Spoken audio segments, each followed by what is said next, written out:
Two vessels A and B are of the same size and are at same temperature. A contains 1 gram of hydrogen and B contains 1 gram of oxygen. PA and PB are the pressures of the gases in A and B respectively. Then PA by PB is. ఇక్కడ ఈ question ideal gas equation base చేసుకొని అడిగారు. Ideal gas equation మనం ఏం రాస్తాం? PV is equal to NRT. ఇంకొంచెం develop చేస్తే ఈ ఎన్ని కొంచెం మాడిఫై చేస్తే మనం M/M/RT రాస్తాము.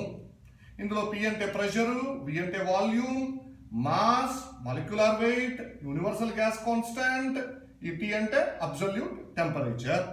ఇక్కడ ఇచ్చిన క్వశ్చన్లో మీరు వెజల్స్ సేమ్ సైజ్ అన్నారు. సేమ్ సైజ్ అంటే వాల్యూమ్ కాన్స్టెంట్.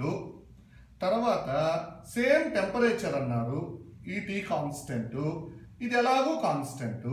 అలాగే మాస్ విషయానికి వస్తే 1 గ్రామ్ హైడ్రోజన్ అన్నారు, 1 గ్రామ్ ఆక్సిజన్ అన్నారు, అంటే ఈ మాస్ కూడా కాన్స్టెంట్. ఇక మిగిలింది ప్రెషర్, మాలిక్యులర్ వెయిట్. అంటే ఎలా ఉన్నాయి? Pressure is inversely proportional to molecular weight. So PA by PB అడిగారు మనల్ని. ఇప్పుడు ఏ అంటే ఏలో వచ్చి హైడ్రోజన్ ఉంది, హైడ్రోజన్ మాలిక్యులర్ వెయిట్ వచ్చి 2. అలాగే బిలో మనకి ఏముంది? ఆక్సిజన్ ఉంది, అంటే ఆక్సిజన్ మాలిక్యులర్ వెయిట్ వచ్చి 32. సో మనకు ఇది ఎంత వస్తుంది?